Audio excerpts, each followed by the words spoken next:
Depuis l'annonce de la Xbox Series X, beaucoup de questions se posent à propos du prochain Halo Infinite. Après une sortie quelque peu chaotique, Phil Spencer se livre lors d'une interview avec le site Gameblog où nous apprenons précisément qu'effectivement ils reconnaissent avoir fait une erreur en termes de diffusion. D'ouvrir le showcase avec Halo Infinite et décaler la sortie n'était pas forcément une bonne idée.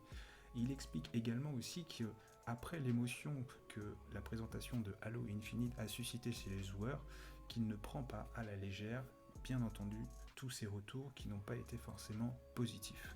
Il y explique également qu'il n'est absolument pas inquiet concernant 343 Industries qui planche actuellement sur le développement du jeu avec d'autres studios qui sont venus en renfort pour accélérer la production et pouvoir proposer une date de sortie le plus rapidement possible. Sans conteste, Halo Infinite est la licence Microsoft la plus attendue par tous les joueurs et tous les fans de la marque X. Assassin's Creed, licence phare de Ubisoft, a sorti son tout dernier opus, Assassin's Creed Valhalla. Ce dernier a fait plutôt un carton car la sortie a engendré 2 fois plus de joueurs que la dernière licence Assassin's Creed Odyssey.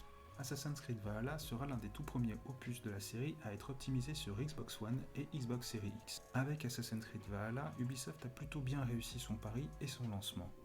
Plutôt bien reçu par la critique, qui salue notamment la richesse de l'open world qui est assez gigantesque, une gestion très intéressante de la lumière et une bande son vraiment très réussie. On note aussi le temps de chargement drastiquement réduit, voire inexistant, avec la nouvelle génération. Malgré quelques bugs, Ubisoft sortira des patchs ainsi que des prochains DLC, histoire d'enrichir encore plus les aventures d'Eivor. Cyberpunk fait beaucoup parler de lui en ce moment, notamment suite à l'annonce de son second report, repoussant ainsi la date de sortie du 19 novembre au 10 décembre. En cause, les consoles actuelles. Il faut savoir que Cyberpunk est quand même l'un des jeux les plus ambitieux de notre décennie. La complicité du développement est telle qu'il n'en est pas étonnant que le jeu soit reporté. Nous attendons donc à Cyberpunk 2077, sortie initialement prévue maintenant pour le 10 décembre. À la place de la sortie officielle du 19 novembre, CD Projekt a décidé de nous faire un Live City Wire qui se tiendra donc le 19 novembre à 18h. Pour le moment, nous savons très peu de choses sur le contenu de ce Night City Wire, mis à part que, principalement, le sujet va être notre rocker préféré, Johnny Silverhand, et également partager des nouveaux morceaux de Night City Wire, ainsi que plein d'autres choses. Visiblement, ça va être énorme. Pour rappel, c'est le 5e Night City Wire de Cyberpunk 2077, pour un total de 4 heures de Night City Wire, avec plusieurs démonstrations sur le contenu du jeu. Le report de Cyberpunk 2077 en a déçu, mais en a ravi beaucoup d'éditeurs qui avaient prévu de sortir leur jeu le même jour. Après l'annonce du 10 décembre, beaucoup d'éditeurs tiers ont décidé de décaler la sortie de leur jeu qui eux aussi était prévu le 10 décembre. Le 16 janvier 2007 sort le tout premier Mass Effect, un space opéra en mode solo, puis Mass Effect 2 le 26 janvier 2010, et ensuite Mass Effect 3 le 6 mars 2012. Le 21 mars 2017 sort Mass Effect Andromeda. Cette saga de space opéra largement appréciée par les joueurs fait peau neuve lors d'une annonce.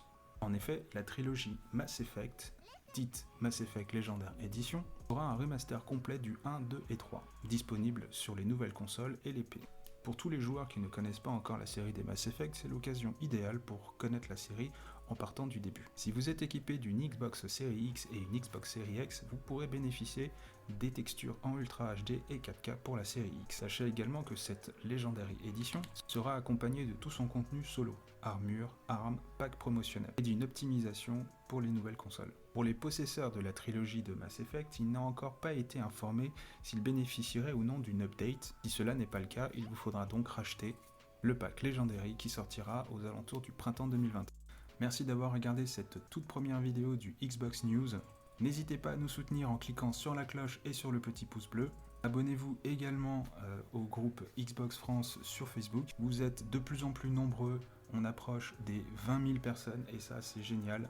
Il y a un concours qui va être lancé sous peu, il y aura des prix qui sont très intéressants à gagner et ça c'est pour vous récompenser, c'est pour vous, c'est cadeau. Vous trouverez également en lien de la description tous les liens et toutes les conditions pour participer au concours. Tous les modérateurs du groupe Xbox France vous disent un énorme merci. Pour ceux que ça intéresse, la musique de fond que j'ai utilisée, c'est l'artiste Ona et le titre c'est Poison. Je mettrai également le lien de sa description en dessous de la vidéo. Je le remercie de nous avoir laissé utiliser sa musique en fond. C'était Keo Zangdar et je vous dis à très bientôt.